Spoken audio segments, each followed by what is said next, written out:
എല്ലാ പ്രിയ പ്രേക്ഷകർക്കും നമസ്കാരം.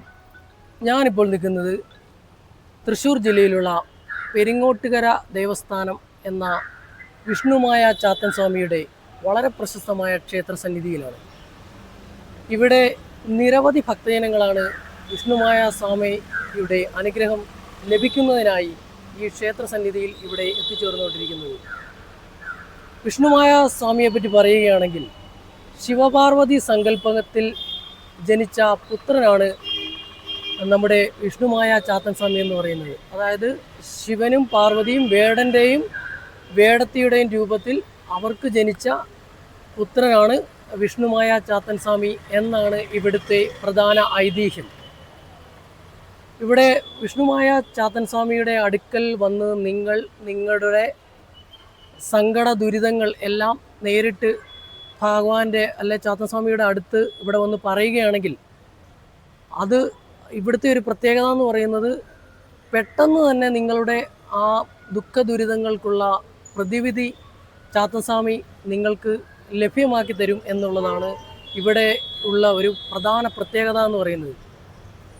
അതുകൊണ്ട് തന്നെ നിരവധി ഭക്തജനങ്ങളുടെ ഒരു ഒഴുക്ക് തന്നെയാണ് ഈ ഇവിടുത്തെ ക്ഷേത്ര സന്നിധിയിലോട്ട് എത്തിക്കൊണ്ടിരിക്കുന്നതാണ്. അപ്പോൾ ഞാനിവിടെ വന്നപ്പോൾ തന്നെ എനിക്ക് മനസ്സിലായി ഇവിടെ അതിമനോഹരമായ ക്ഷേത്രവും ഇവിടുത്തെ ക്ഷേത്ര ആചാരങ്ങളും ഇവിടെ വന്നിരിക്കുന്ന ഭക്തജനങ്ങളുടെ മനസ്സിലെ സന്തോഷവുമെല്ലാം ഇവിടുത്തെ ചാത്തസ്വാമിയോടുള്ള വിശ്വാസമാണ്.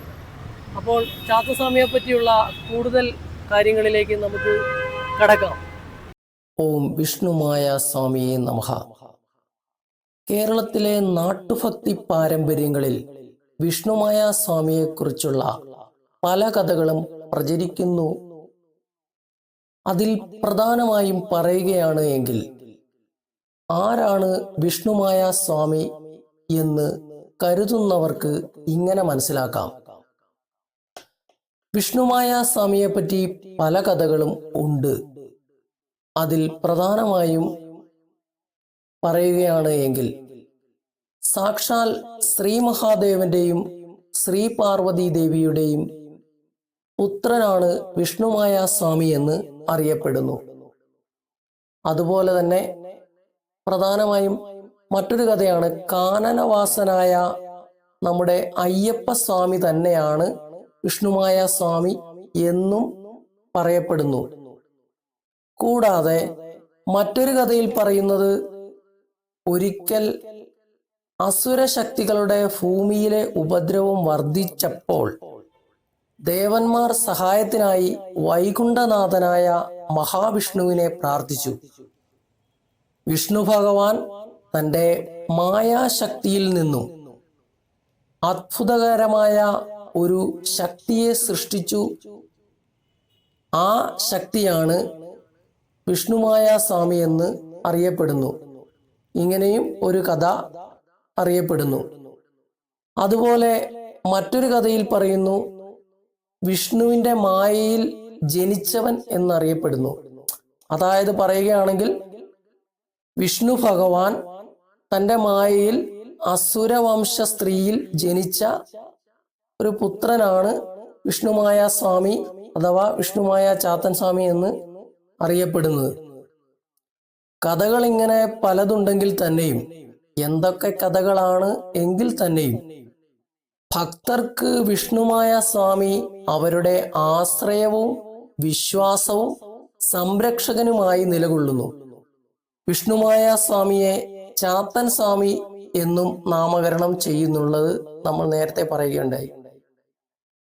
വിഷ്ണുമായ സ്വാമിയുടെ തിരുമുമ്പിൽ എത്തി തൻ്റെ വിഷമവും അതുപോലെ തന്നെ ദോഷവും പറഞ്ഞ് അപേക്ഷിക്കുന്ന ഏതൊരു ഭക്തനെയും വിഷ്ണുമായ ചാത്തൻ സ്വാമി കൈവിടില്ല എന്നുള്ളതാണ് ഭക്തരുടെ പ്രധാനമായ വിശ്വാസം. പ്രധാനമായും പറയുകയാണ് എങ്കിൽ ഉടനടി പരിഹാരം, അതായത് വിഷ്ണുമായ സ്വാമിയെ നമ്മൾ പ്രാർത്ഥിക്കുകയാണെങ്കിൽ, അതിൽ വിശ്വസിച്ച് ആരാധിച്ച് പ്രാർത്ഥിക്കുകയാണ് എങ്കിൽ നമുക്ക് പെട്ടെന്ന് തന്നെ ഭഗവാന്റെ അനുഗ്രഹം ഉണ്ടാകുന്നു എന്നുള്ളതാണ്. ചാത്തൻ സ്വാമിയുടെ പ്രത്യേകതയായി ഭക്തർ വിശ്വസിക്കുന്നത് ഇങ്ങനെയാണ്. വിഷ്ണുമായ സ്വാമിക്ക് തിരുമുമ്പിൽ സാധാരണയായി ഭക്തർ എത്തുന്നത് ദോഷ നിവാരണത്തിനും കുടുംബ സംരക്ഷണത്തിനും ശത്രുദോഷം, ബാധ, കണ്ണേറ് എന്നിവ ഒഴിവാക്കുന്നതിനും അതുപോലെ തന്നെ അവനവനിൽ തന്നെ ഉള്ള ധൈര്യവും ആത്മവിശ്വാസവും ഒക്കെ നേടിയെടുക്കുന്നതിനുമൊക്കെ ആയിട്ടാണ് നമ്മളിൽ പലർക്കും സ്വന്തമായിട്ടുള്ള ചില സമയങ്ങളിൽ ധൈര്യക്കുറവും ആത്മവിശ്വാസക്കുറവും ഒക്കെ ഉണ്ടാകാറുണ്ട്. അതുപോലുള്ള ധൈര്യക്കുറവിനും ആത്മവിശ്വാസ കുറവിനുമൊക്കെയായി നമ്മൾ ചാത്തൻ സ്വാമിയുടെ അടുക്കൽ വന്ന് പ്രാർത്ഥിക്കുകയാണെങ്കിൽ അത് നമുക്ക് ഇരട്ടിയായിട്ടുള്ള ശക്തിയും ധൈര്യവും ലഭിക്കും എന്നുള്ളതാണ് വിശ്വാസം. അതുപോലെ തന്നെ നേരത്തെ പറഞ്ഞ ബാധകളും കണ്ണേറും ഇവയൊക്കെ ചാത്തൻ സ്വാമിയുടെ അടുക്കൽ വന്ന് പ്രധാനപ്പെട്ട വഴിപാടുകളൊക്കെ കഴിക്കുകയാണെങ്കിൽ പെട്ടെന്ന് തന്നെ നമുക്കതിനുള്ള ഒരു ഗുണം ലഭിക്കുന്നതായിരിക്കും. അതുപോലെ വെള്ളാട്ട് പൂജ, അതുപോലെ ചാത്തൻ സേവ, ഇതൊക്കെയാണ് പ്രധാനമായിട്ടുള്ള പൂജകൾ വരുന്നത്. അതുപോലെ കേരളത്തിൽ തന്നെ പ്രശസ്തമായിട്ടുള്ള വിഷ്ണുമായ ക്ഷേത്രങ്ങളുണ്ട്. അത് നമുക്കറിയാവുന്നതാണ്. പ്രധാനമായിട്ടും തൃശ്ശൂർ ജില്ലയിലാണ് പ്രസിദ്ധമായിട്ടുള്ള 4 ക്ഷേത്രങ്ങളാണ് സ്ഥിതി ചെയ്യുന്നത്. അതിൽ പ്രധാനമായ ഒരു ക്ഷേത്രമാണ് വിഷ്ണുമായ കുട്ടിച്ചാത്തൻ ക്ഷേത്രം. കാനാടിക്കാവ് ക്ഷേത്രം എന്നും അറിയപ്പെടുന്നു. കാനാടിക്കാവ് കുട്ടിച്ചാത്തൻ സ്വാമി ക്ഷേത്രം. ഇവിടെ പ്രധാനമായിട്ടും കുട്ടിച്ചാത്തൻ സേവയൊക്കെയാണ് ഇവിടുത്തെ പ്രധാന ആരാധനയായിട്ട് വരുന്നത്. അതുപോലെ തന്നെ മറ്റൊരു ക്ഷേത്രമാണ് ആവണങ്ങാട്ടിൽ കളരി വിഷ്ണുമായ ക്ഷേത്രം. അതായത് വിഷ്ണുമായ സ്വാമി ക്ഷേത്രത്തിന്റെ തന്നെ മൂലസ്ഥാനം എന്നറിയപ്പെടുന്ന പ്രസിദ്ധമായ ഒരു ക്ഷേത്രം കൂടിയാണ് ആവണങ്ങാട്ടിൽ കളരി വിഷ്ണുമായ ക്ഷേത്രം. അതുപോലെ തന്നെ മറ്റൊരു ക്ഷേത്രമാണ് പെരിങ്ങോട്ടുകര ദേവസ്ഥാനം വിഷ്ണുമായ ക്ഷേത്രം. പെരിങ്ങോട്ടുകര ദേവസ്ഥാനം വിഷ്ണുമായ ക്ഷേത്രത്തിന്റെ പ്രധാന പ്രത്യേകത എന്ന് പറയുന്നത് ഇന്ത്യയിലെ തന്നെ വലിയ വിഷ്ണുമായ ക്ഷേത്രങ്ങളിൽ ഒന്നാണ്. അതായത് ഇത് തന്നെയാണ് ഏറ്റവും വലുതെന്ന് കരുതപ്പെടുകയും ചെയ്യുന്നു. പിന്നെയുള്ള മറ്റൊരു വിഷ്ണുമായ ക്ഷേത്രമാണ് വടക്കുപുറം വിഷ്ണുമായ ദേവസ്ഥാനം എന്ന് പറയുന്നത്. ഇത്രയുമാണ് പ്രധാനപ്പെട്ട തൃശ്ശൂർ ജില്ലയിൽ നമ്മൾ കാണുന്ന ഭഗവാന്റെ പ്രധാനപ്പെട്ട ക്ഷേത്രങ്ങൾ എന്ന് പറയുന്നത്. ഇവ കൂടാതെയുമുണ്ട്. അതായത് എറണാകുളം, പാലക്കാട് മേഖലകളിലെ നിരവധി കുടുംബക്കാവുകളുണ്ട്. അവിടെയെല്ലാം ചാത്തൻ സ്വാമിയെ ആരാധിക്കുന്നുണ്ട്. അപ്പൊ ചാത്തൻ സ്വാമിയെ വിശ്വസിച്ചെത്തുന്ന ഏതൊരു ഭക്തനെയും കൈവിടാത്ത വിഷ്ണുമായ സ്വാമി എന്നുള്ളതാണ് ഇവിടെയുള്ള ഭക്തർ പറയുന്നത്. ഞാനിവിടെ എത്തിയപ്പോൾ തന്നെ എനിക്കും അതുപോലെ തന്നെ എൻ്റെ കൂടെ 2 സുഹൃത്തുക്കളും ഉണ്ടായിരുന്നു. ഞങ്ങളിവിടെ എത്തിയപ്പോൾ തന്നെ ഞങ്ങൾക്ക് വലിയ ഒരു സന്തോഷവും വലിയൊരു പോസിറ്റീവ് എനർജി ഈ ക്ഷേത്രങ്ങളിൽ നിന്നും ലഭിക്കുന്നതുമായി ഞങ്ങൾക്ക് അനുഭവപ്പെട്ടു. അതുകൊണ്ട് തന്നെ വളരെ സന്തോഷമായിരുന്നു ഇവിടെയുള്ള ഈ ക്ഷേത്ര ദർശനം നടത്തിയത്. അപ്പം തൃശ്ശൂർ ജില്ലയിലെ ഈ ക്ഷേത്രങ്ങളിലെ പ്രധാനമായിട്ടുള്ള ആരാധനാ സമയം എന്ന് പറയുന്നത് 6 മണി മുതൽ 7 മണി വരെയാണ്. രാവിലെ 6 മണി മുതൽ 7 മണി വരെ.